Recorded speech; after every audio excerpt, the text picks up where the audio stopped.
اللہ الرحمن الرحیم۔ ابھی ہم الحمدللہ طائف میں موجود ہیں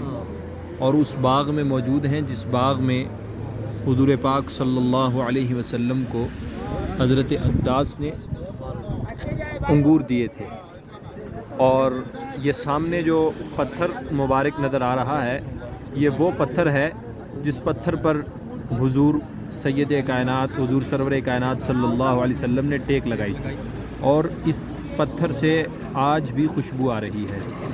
اور وہ خوشبو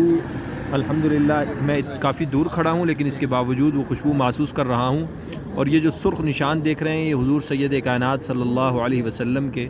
خون مبارک کا نشان ہے،